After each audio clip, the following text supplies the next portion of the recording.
Era una hermosísima canción de Jacques Brel que preguntaba: ¿sería imposible acaso vivir parado? Venía al caso, me hubiera gustado que la escucharan entera. Vamos a tratar de poner lo que queda de esta canción a la salida de este pequeño pedazo que tenemos de un cuarto de hora. Venía al caso porque hoy vamos a hablar de qué queda de nosotros, de nuestros 20 años. Nosotros fuimos la generación de los 68. Los 68eros. Tengo un invitado muy conocido de aquella época. Se llama Marcelino Perelló. ¿Qué queda de él, de sus 68? ¿Qué queda de mí? ¿Qué queda de toda esta generación? ¿Y por qué de Montres todos esos chicos nuestros piensan que es una bella época, cuando yo por lo menos, no sé Marcelino, pienso que es una época idiota? Aquel lado festivo del 68 lo veo más bien el lado imbécil del 68, pero vamos a llegar a eso. Antes de entrar al tema, les recuerdo los teléfonos en el estudio. Miguel Villar la vez pasada se quedó con una duda. La vez pasada, ¿se acuerdan? Hablé de la defensa de la unidad nacional, de los indigenismos, de los tribalismos que están tronando por todas partes, incluyendo en nuestro país. Miguel Villar me pregunta si integración significa etnocidio. ¿Cómo es posible que le puede pasar esto por la cabeza, don Miguel? ¿En qué momento pude cometer un error que hace pensar que integración significa etnocidio? ¿Qué bestia sería yo si yo aprobara, incluso pasara por mi cabeza la palabra etnocidio y las prácticas del etnocidio? Cuando hablo de integración, don Miguel, estoy hablando de igualdad de derechos y igualdad de deberes, de la Constitución de nuestra República, de la defensa de nuestra República. Hugo Luna Páez dice que el programa es uno de los más importantes de la radio, que le gustaría que nos diera más tiempo. Eso ya he hablado de ello varias veces. Soy absolutamente incapaz de tener más de 1 hora a la semana. Le agradezco muchísimo. Señorita Ellen Vera, felicita el programa. Le emocionó mucho los conceptos sobre Juárez y me pregunta si conozco la carta que Víctor Hugo envió a Juárez. Sí la conozco, qué lástima que no la tengo conmigo. Le voy a suplicar una cosa, doña Ellen Vera. Por favor, mándemela por fax. Aquí les recuerdo el fax 329-1216. Me gustaría compartirla con el público. Me pregunta de definir la inteligencia y la astucia. Eso es para otro programa. Es demasiado importante el tema como para pasar sobre él rápido. Luis Hernández, muchas gracias, señor Luis Hernández. Es lindísima su llamada. Una hermosa carta de Rodolfo González. Gracias, don Rodolfo. Javier Arias, muchas gracias, don Javier. Sí le voy a hablar al teléfono que usted me da para darle la bibliografía que usted me está pidiendo. Gracias. Y bueno, entramos nuestros 20 años. Marcelino Perelló era toda una personalidad a los 20 años. Un amigo mío me dijo: lo peor que pudo pasarle a Marcelino Perelló es haber tenido su hora de gloria a los 20, porque no le queda después nada para los 50. ¿Cómo ves este periodo de tu vida ya después de que pasaron, 28 años casi? ¿Lo ves con ternura, con nostalgia, con enojo, con qué? ¿Cómo lo ves? Les advierto que Marcelino que estoy viendo tiene el look 68ero, es decir, por lo menos esto no cambió. ¿Cambió el alma? Cambió. Envejecimos. Si tuviera que definir con una sola palabra el sentimiento en los términos que lo planteas, tú ya hablarías de resaca. Resaca en los dos términos, el término marítimo la marea que vuelve, la marea que descubre la tierra yerma, y resaca en el sentido que lo utilizan los brasileños o los españoles, la cruda. La cruda después de la borrachera. Yo creo que los 60 fueron una borrachera. Y en ese sentido coincidiría contigo en que es una forma de estupidez, pero es también una forma de lucidez, ¿no? Aristóteles decía, el vino es la luz hecha líquido, ¿no? Y de alguna manera nosotros teníamos más luz, más luces de las más que cerebro, generalmente, más excitación que cerebro. Te saqué unos versos, ya que fuiste con mis griegos, te saqué unos versos de Mitistórima, de Jorge Seferis. En mi casa lo llamaban el pájaro Seferis. Con qué corazón, qué aliento, qué deseos, qué pasión tomamos la vida, error, y así cambiamos de vida. ¿Sabes por qué te invité? Porque te me pareces, y dice Seferis, y un alma si quiere conocerse en un alma ha de verse. El enemigo lo vimos en el espejo. No eres el enemigo, pero sí eres el lado que no me gusta de mí. No me gusta tu juventud extrema. Creo que conmigo, a pesar de que soy más joven que tú, de algunos años, creo que soy más vieja que tú, de hecho. Alguna vez en los relámpagos lejanos aparecerán las arrugas de tu frente. En los míos ya aparecieron. Es otro verso de Seferis. No me gusta esta época, no me gusta nuestra excitación. He aprendido a distinguir entre esta excitación y la inteligencia. Me veo en aquella época como buena y tonta. Me gustaría ser buena e inteligente. ¿Lo juzgas mal entonces tu 68? No, de ninguna manera. Hace rato leíste la carta de una señora Hélène no sé qué. Ajá, sí. Que te preguntaba o te pedía que hablaras, Hélène Vera, ¿no? Que te pedía que hablaras de esta dicotomía, inteligencia y astucia. Ajá. Y tú le dijiste, ese es otro tema. Y yo no creo que es este tema. Yo creí que fuimos muy inteligentes y muy poco astutos. Creo que precisamente nuestro problema fue un problema de cierta ingenuidad, de cierta buena fe que tiene ciertamente que ver con la estulticia, con... Dudo mucho eso, Marcelino. Te voy a sacar algunas de las cosas que se escribieron en los muros en aquella época. Yo no pasé los 68 aquí. Yo pasé, de hecho, no 68, 69. En 68 me encontraba en Damasco. Y cuando llegaron las noticias dije, caramba, están haciendo la revolución sin mí. Y en 69 caí en París, a Saint-Cyr. Y era la primera generación de la reforma universitaria. La primera generación que pensaba hacer la revolución porque ya se permitía decirle tú al maestro. Y porque se permitía pasar de año en año sin hacer exámenes, porque los exámenes eran imperialistas y reaccionarios. Escucha eso, te voy a sacar algunas. Me dirás que saqué las peores, no es cierto. Cuando se pide la imaginación al poder es estupidez. La imaginación no toma el poder. Estamos bien pagados para saber que lo que toma el poder son las organizaciones, las instituciones organizadas, no la imaginación. Primera cita, aquí se es espontáneo. El amor de la espontaneidad, el odio por la reflexión. Impugnación sí, pero ante todo hay que joder. Eso decía en el muro. Otra, no hay tiempo para escribir, el desprecio de todo lo que es expresión pensada. Sigo. Dame chance. Es que es todo un libro. Mayo 68, la revolución mundial a la orden del día. ¿Te la crees? Te la creíste, ¿verdad? Yo sí también. Queremos una música salvaje y efímera. Conservatorio de Música, en el muro de conservación. Salvaje y efímera. Conservadurismo es sinónimo de podredumbre y fealdad. Así decía. Abramos las puertas de los asilos, de las cárceles y de otras facultades. ¿Te das cuenta si las abrimos en serio?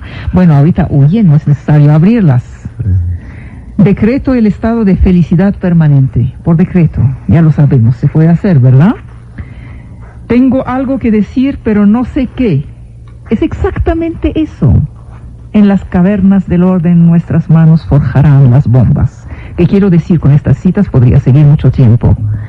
El culto a la espontaneidad, el desprecio por el pensamiento, el desprecio de la inteligencia, de la calma, de la reflexión, el desprecio de la escritura, el desprecio del arte y de la cultura. Había una cita en un muro que decía, ¿cómo se llama? El arte ha muerto, o abajo el arte. Y cosas por el estilo. Este es también Mayo 68. Ahí me están haciendo gestos que tengo que salirme para que entre la música y después tú vas a entrar para contestarme a eso, a ver si puedes defender algo de tu herencia.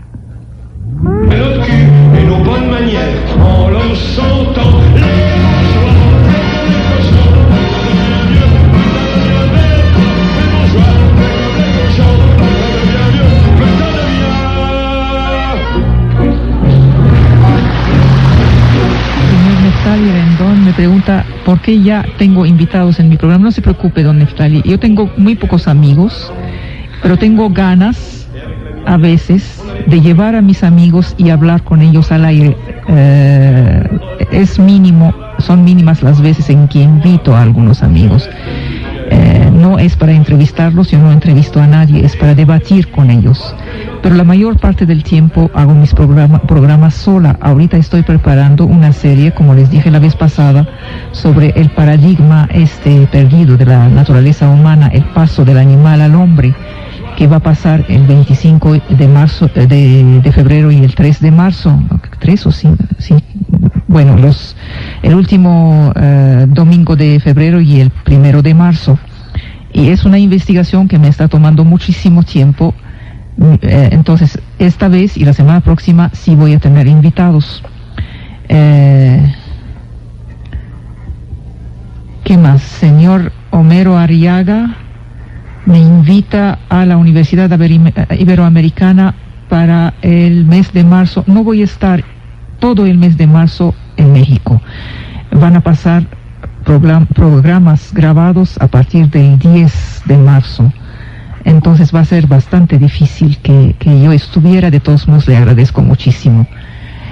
Marcelino, volvemos al lado idiota del 68. A ver, defiéndelo. Ya te lo digo, el 68 no tiene un lado idiota. Tiene tal vez un lado crédulo, que algo puede tener de oligofrénico, pero no de idiota.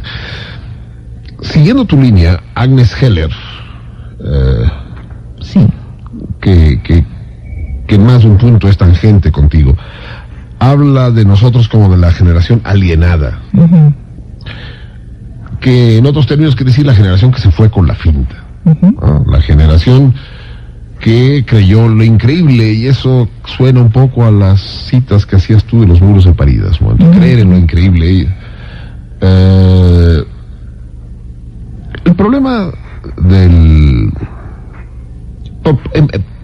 en principio te diría que prefiero no hablar del 68, sino de los 60. El 68 es solo un momento de los 60. Es un momento en México y fue un momento en París, uh-huh, pero es una reducción grave la que se hace al concentrar lo que pasó en todo un periodo en algunos alborotos callejeros. No es eso. El 68, en el mejor de los casos, es un producto de una atmósfera, de un estado de espíritu que se genera en esa década que yo sitúo, para fijarle cotas, aunque los límites son siempre un poco abyectos y simplificadores, nos ayudan a entendernos. Yo diría que los 60 van desde el 1 de enero del 59, cuando Fidel Castro y sus hombres entran en La Habana, hasta el 11 de septiembre del 73, cuando es asesinado en Santiago de Chile Salvador Allende. uh-huh. Es una década ampliada, una década que tiene una cierta atmósfera, un cierto estado de espíritu. Nuestra generación es la primera generación que se desprende, que se libera del peso de la posguerra. La generación de nuestros padres, hayan vivido en Europa o no, es una generación apesadumbrada, una generación soterrada por el terror de la guerra y lo que eso puede implicar. No necesariamente de la guerra real.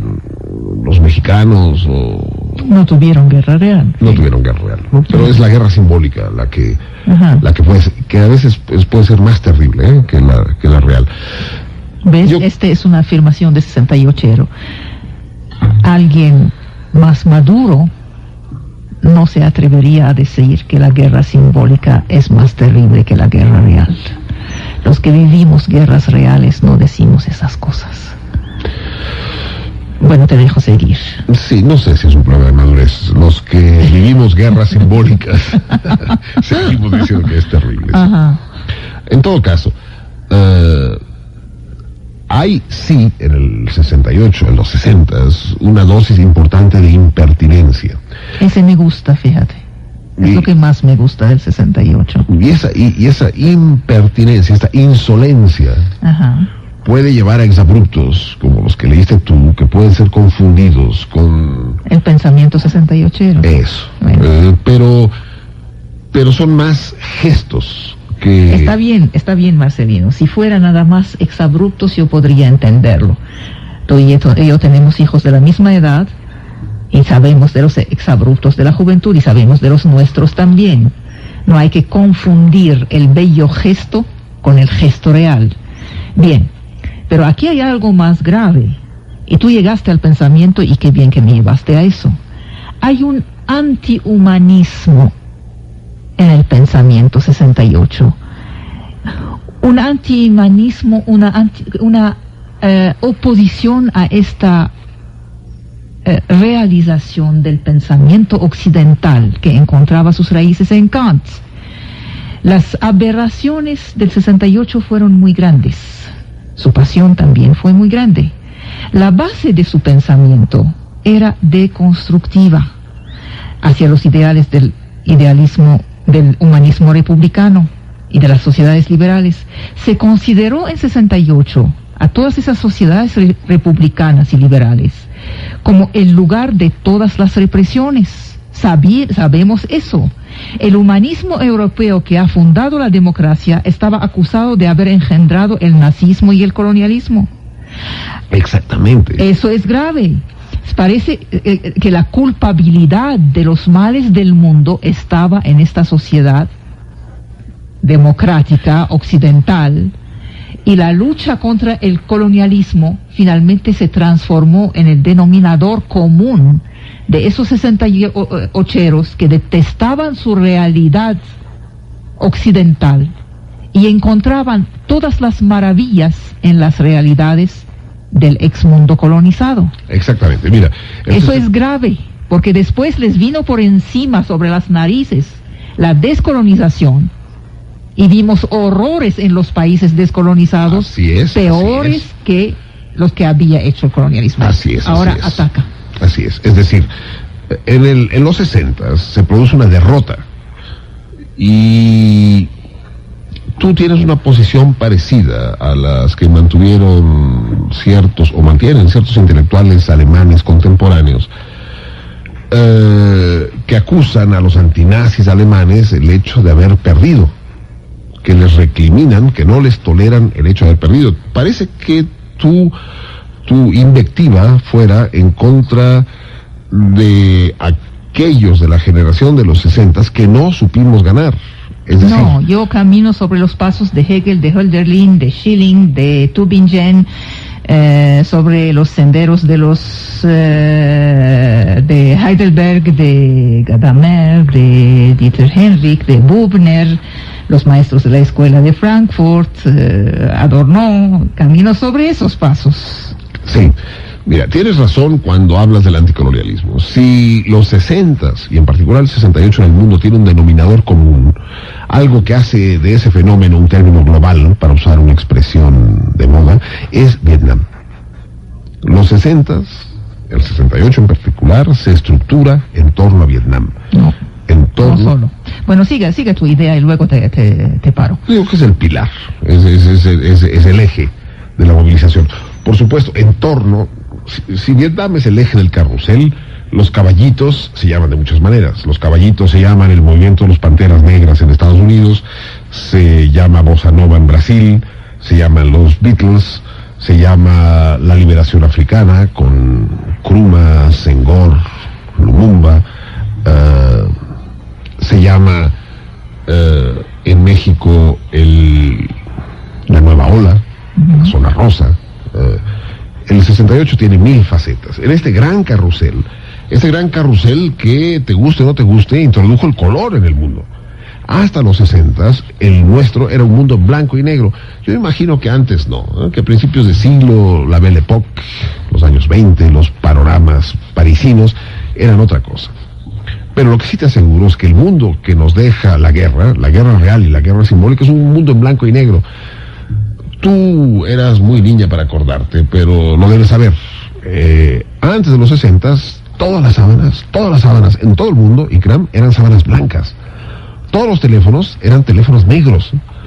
Toda la ropa interior que yo usé, todas eran blancas. La primera vez que yo vi a un chavo con calzoncillos rojos, pensé que era maricón.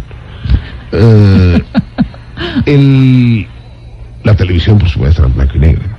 Los 60 introducen el color en el mundo, pero no solo en las sábanas, en los teléfonos y en la ropa interior, en el alma, en el pensamiento. Y ese color a veces tiene sus estridencias, y a veces sus combinaciones chafas y que... baratijas. Inarmónicas, sin duda. Brillos, gritones. Pero tiene que ver con esa espontaneidad que tú ahora le criticabas al 68, y que yo preferiría llamar de otra manera, llamar autenticidad. Ellos la llamaron espontaneidad. Esos son citas de los muros. Sí, espontaneísmo, ¿no? Incluso hubo en los parisinos, que es el otro polo del 68, opuesto al de México, eran mucho más teóricos que nosotros, Nada de teoría, nada. Ahorita hablamos de teoría. Ahorita te digo, la pobreza del pensamiento 68ero es una vergüenza. Pero sígale. No, hay una revitalización porque el 68 se opone, los 60, déjame decirte otra cosa que es importante. Los 60 no es solamente una denuncia y una guerra en contra del capitalismo, el colonialismo y sus más abyectas expresiones. Es también una denuncia y un combate de cierto socialismo acartonado, burocratizado, estupidizado.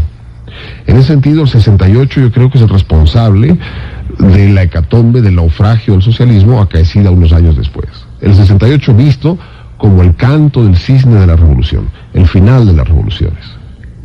Va contigo el tiempo, vas a tener la última palabra en este pedazo, pero yo voy a tener la primera y la última en el próximo pedazo del programa, porque me está haciendo gestos nuestro productor Enrique para que salga ya. Vuelvo en la próxima parte del programa.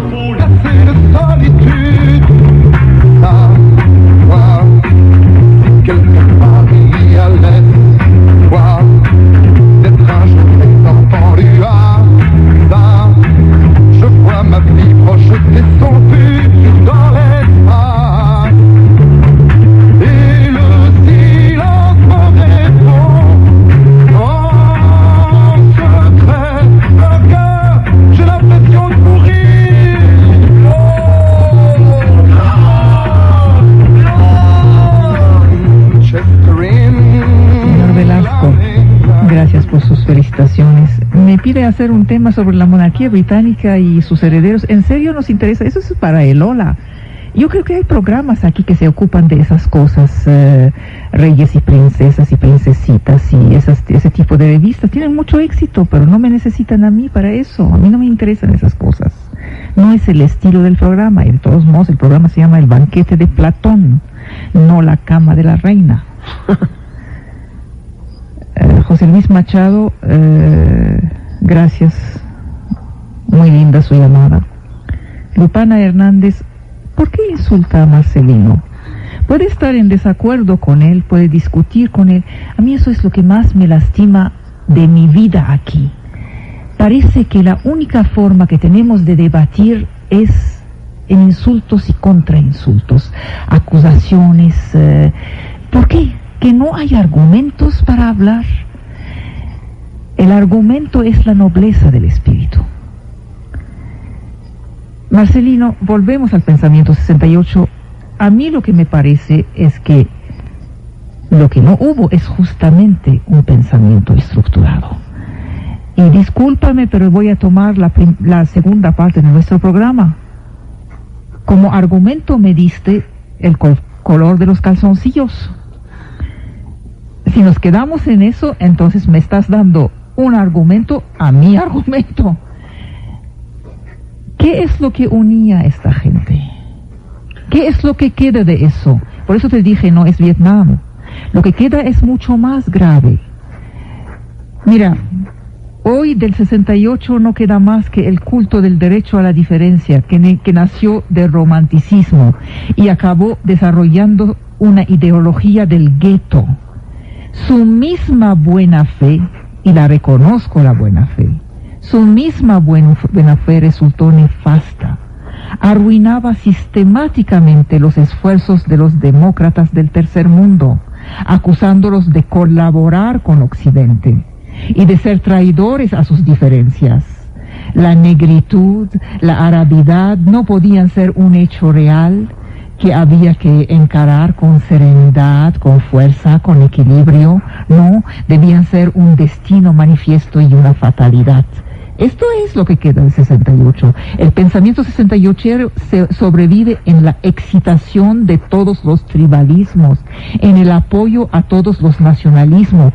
Y luego, cuando los demonios de la exclusión están sueltos, aparece la irresponsabilidad y la indiferencia frente a sus derrotas. No es un azar que los antiguos 68eros se hayan excitado, por ejemplo, en apoyo a los separatismos yugoslavos. Nada es más fácil para un fanático que cambiar el objeto de su fanatismo. El cuerpo de su pensamiento es el fanatismo mismo.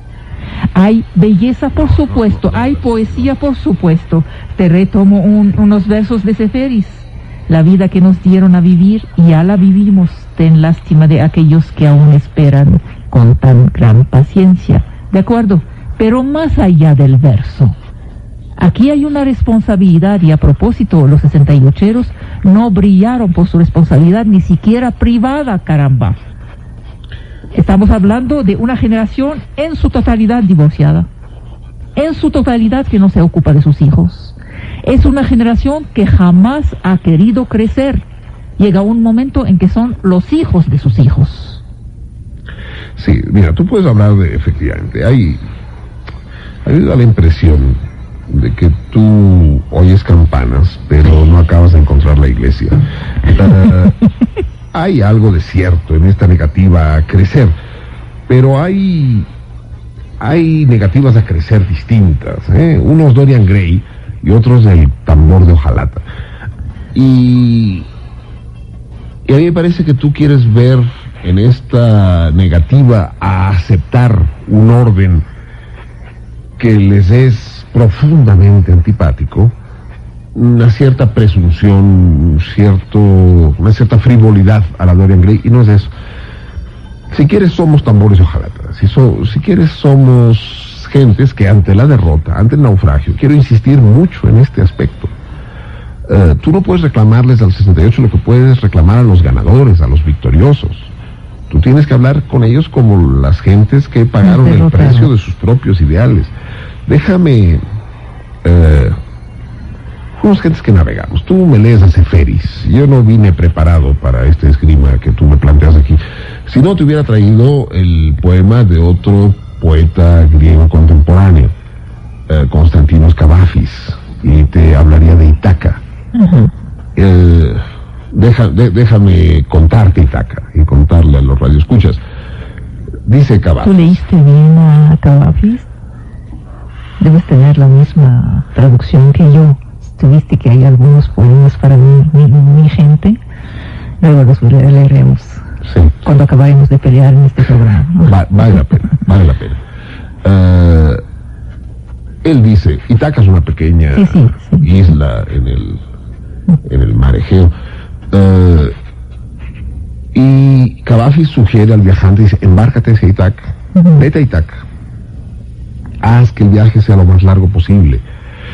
Visita muchos puertos, conoce mucha gente, sufre, ten dificultades, véncelas, platica mucho, enférmate, cúrate, no desfallezcas, sigue, llega hasta Itaca, que nada te detenga. Lo importante es el viaje. Llegarás a Itaca y encontrarás que Itaca es una isla desierta. No te enojes con Itaca. Itaca ya te dio lo más precioso, Itaca te dio el viaje. Nosotros en los 60 viajamos y desembarcamos en una isla desierta. Los 70, esta resaca en la que hoy aún nos encontramos, son efectivamente tierra yerma. Tú nos acusas y te acusas a ti misma de cierta esterilidad. Estoy muy enojada yo contra mis 20 años. No me gustan mis 20 años. Yo estoy enojado, creo que todos estamos enojados con nuestra incapacidad de llevarlos más allá. En ese sentido somos tambores, ojalata. No podemos tener 20 años siempre, pero esta esterilidad intelectual de la que tú hablas yo creo que es un poco injusta. Por Dios, Marcelino, seamos un poco más honestos. Tú hablas de que violaron, de que se opusieron a este socialismo acartonado. Totalmente de acuerdo. Se opusieron a la imagen del partido que representaba el monopolio del socialismo. Pero ¿para qué? ¿Para qué tener en su lugar? ¿Mao Zedong? Pero por Dios, ¿no es mucha promoción a nivel intelectual? Entendidos, pero no fue Mao Zedong. Es decir, los maoístas enarbolaron a Mao Zedong. El izquierdismo no es mucha promoción a nivel del espíritu. No, pero sí representa un contraste que era necesario. Pero junto a Mao Zedong y a Trotsky, que fueron los nombres que se enarbolaron, estaban también los nombres de Foucault, de Althusser, de Lacan, que conforman esta estirpe del 68era. Envejecieron mucho, ¿no? Envejeció como envejeció en los 60. Si tú te das cuenta, lo que sucedió con los 60 es que la sociedad fue incapaz de asimilar, digerir, incorporar los planteamientos de los 60. Los 70 y los 80 se parecen mucho más a los 50 que a los 60. Los 60 son un paréntesis. El grado de subversión, de insurrección intelectual que los 60 representaron, resultaron inadmisibles, inincorporables. Tanto en París como en México, deja contarte una anécdota, ¿no? El 2 de octubre, Tlatelolco. Yo estoy con ellos. Lo que estoy juzgando es la incapacidad intelectual que tuvieron, la violencia, la excitación. Me gusta mucho que use el término excitación, pero creo que te equivocas. Efectivamente tienes razón, en el sentido de que la de los 60 no es una generación libresca, ¿no? De hecho es una reacción vital frente a cierta necrofilia de estante. Las discusiones interminables entre los marxistas y los existencialistas, entre Kierkegaard y Born, toda esa historia es una historia que huele a cementerio. Y frente a no huele a cementerio el más joven de los filósofos, el que tiene hoy 200 años y que se llama Kant. No huele a cementerio, Kant. Si no hay anclaje en la vida, sí. Si eso no se manifiesta, no se reproduce, no florece en la vida, sí. Y es un poco lo que sucedía. Uno de los méritos indiscutibles de los 60 es haber llevado a Kant, entre otros, y a toda una playa de pensadores y de pensamientos, de llevarlos, de confrontarlos. No, los rechazaron todo lo que era reflexión, como hoy ocurre esa misma tendencia 68era con otros actores. Y también no te olvidas que 68 fue también la violencia, la sacralización de la violencia, la negación de la discusión. Me niego a considerar déjame leerte otra cita. Esta es de Che Guevara. ¿No tienes su foto en tu cuarto? Generalmente se tiene la foto en el cuarto. En cualquier lugar que nos sorprenda la muerte, bienvenida sea, siempre que ese nuestro grito de guerra haya llegado a un oído receptivo, que otra mano se tienda para empuñar nuestras armas y que otros hombres se apresten a entonar los cantos fúnebres con tableteo de ametralladoras y nuevos gritos de guerra y de victoria. Che, eso fue escrito sobre el muro del anfiteatro de música de Nanterre. Me están haciendo gestos de que tengo que salir. Por lo menos tuve la última palabra en ese pedazo. Nos queda uno solo y vamos a volver a tratar de cerrar con 68. Tenemos todavía un cuarto de hora. El tiempo de las cerezas no es una canción del 68, es una canción de la Comuna de París, 1870. Pero fue utilizada en el 68 y últimamente también, ¿saben dónde fue utilizada? En el sepelio de Mitterrand. Él la escogió para su sepelio. Carlos Piñón, aquella época del 68 fue en la que soñamos poder cambiar el país, hasta que nos llegó el 2 de octubre. Gracias, don Carlos. Señora Molden, dice que le parece mucho mejor cuando yo estoy sola, porque ahora no está entendiendo nada. Hay gente que prefiere al revés, cuando no estoy sola, porque encuentra que hablo mucho. Mire, a veces invito y a veces no invito. Hago las cosas según me lo dice mi alma. A algunos les gusta y a algunos no les gusta. ¿Qué puedo hacer? Guadalupe Almada me pregunta por qué dejo mal parados a mis invitados. Mire, con Marcelino no hay peligro, se sabe defender solito. Generalmente invito a gente que sabe defenderse solita. Hay algo aquí, no me autonombro ni máxima autoridad en nada. Yo no me crié aquí. Nunca voy a ser como mucha gente que se crió aquí. Aunque trate de hacerlo, no me sale. Nunca voy a decir por favorcito. No me sale el mandé. Tómenme como soy. Finalmente, no agredo más que lo que se agrede generalmente en la vida. Hay lugares, hay geografías del mundo donde la gente habla de manera más directa y otras geografías donde se habla de manera menos directa. No nos vamos a poner en el mismo molde todos. Esto se llama tolerancia. Tolérenme, por Dios, estoy haciendo esfuerzos para ello. Marcelino, vuelvo. Lo que me preocupa es que vuelve a salir hoy ese sueño 68ero, y no solo en la ropa, en la música que están recuperando nuestros hijos, sino en el lado oscuro, el lado poco pensante del 68.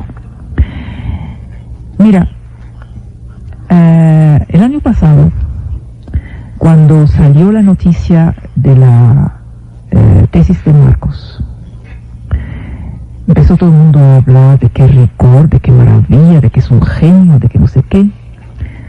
El que era director del periódico donde colaboraba, el Nacional, me mandó la copia de esta tesis y me dijo, dime tu opinión. Y yo escribí un artículo donde decía que no lo dejaría pasar a ese muchacho. Se le arregló para pasar 4 o 5 años en filosofía y letras sin leer los libros fundamentales de la filosofía. Estoy pensando en Nets Insights, estoy pensando en la fenomenología del espíritu, estoy pensando en todas esas cosas. Y entonces me viene un fax, anónimo, que decía, yo estudié en la Facultad de Filosofía y Letras, y si acaso me llegaron a enseñar los 3 niveles del discurso aristotélico, ya las olvidé. Hay algo que le depara un peor castigo si no libera su mente de ese racionalismo a ultranza. ¿Es mejor, pregunta, pienso luego existo, o es mejor siento luego soy? ¿No es mejor ser que el meramente existir? El ser lo da el sentir y no el pensar. Marcos hubiera sido maestro suyo, si Marcos hubiera sido maestro suyo, tal vez le hubiera devuelto su trabajo y le hubiera dicho, quítele las pilas a su cerebro, cierre los ojos y mire el mundo con el corazón. Esta frase fenomenal no está en la fenomenología del espíritu de Hegel. Y diría, la cosa en sí sí es cognoscible cuando la cosa en sí es el hambre y tú eres un indígena. Esta otra frase le hubiera ahorrado a Kant 30 años de estar piense y piense. Efectúa un análisis sobre los datos inmediatos de tu conciencia si es que la tienes. Deja de leer a Bergson, a Foucault, a Descartes, a Einstein, que solo son pretexto para el ocio y la inanición. Los libros más bellos de la filosofía no sirven para detener las balas ni para saciar el hambre.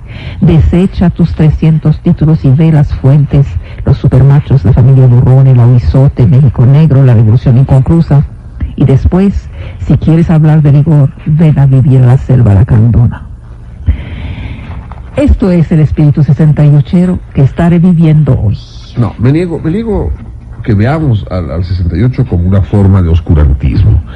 El 68, los 60 fueron ante todo una gesta humanista. Es una forma concreta de humanismo revolucionario. Hay que entender al 68. A mí no me gusta tampoco este romanticismo revolucionario. No me gusta este volver hacia atrás, el revolvo de revolución. Prefiero muchas veces aquella palabra que detestan los 68eros, que es reforma. Sin duda, la detestan o la detestamos en su grandiosidad inútil, ¿no? La reforma es como el paseo de la Reforma. Yo creo que no hay mejor calle en el mundo, que no hay mejor nombre para una calle en el mundo que el paseo de la Reforma. Así es la Reforma. Ancha, bella, con arbolitos, lujosa, y que va de las Lomas a Avenida Juárez. No te lleva a ningún lado, no va a ningún lado. La Reforma no va a ningún lado, mejor la Revolución. Entonces. Sin duda. A ver, explica tu falta de duda. Y eso tiene que ver, la revolución se murió, y ese es el grave problema de las generaciones actuales. Tú hablabas de que los actuales jóvenes que viven esa nostalgia ajena, esa nostalgia de los 60s, quieren renacer aquel espíritu. Yo me temo, sin embargo, que es una renovación, un resucitamiento meramente formal, meramente imaginario, el dominio del imaginario, el pelo largo, la música, pero que no hay banderas, no hay fondo. La bandera es el derecho a la diferencia. Ya te lo he dicho hace unos minutos, sí. el pedazo pasado. Sí, pero ahora toma forma en el indigenismo. Sí, pero eso es un banderín, eso no es una bandera. Las banderas tienen que ser más grandes, tienen que decir más. El indigenismo, pues, hay un posible indigenismo revolucionario y hay un indigenismo reformista, que es el que encabeza Marcos y demás. Un indigenismo que pretende no cuartear demasiado al sistema. Otra palabra clave, sistema, estructura. Odiaban el sistema, odiaban la estructura. ¿Quiénes? Pero odiaban la república también. ¿Quiénes? También, los 68eros, odiábamos la república. En todo lo que tenía del esclavo, de opresivo. Sí. El sistema. Odiábamos las instituciones como si éramos unos verdaderos ácratas. Sí, pero eso es un orgullo, no es un insulto. El 68 fue un movimiento libertario, fue un grito contra la injusticia, contra la opresión, contra la estupidez. Fue ante todo un movimiento por la libertad, por la liberación, dilo así.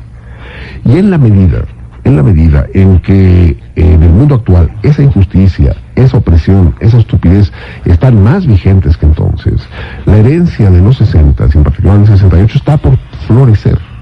Hay una cuenta pendiente, una cuenta que la historia no ha saldado con los 60, y sin duda serán las generaciones jóvenes, estas que hoy no tienen banderas, quienes se las coserán, se las tejerán y las enarbolarán.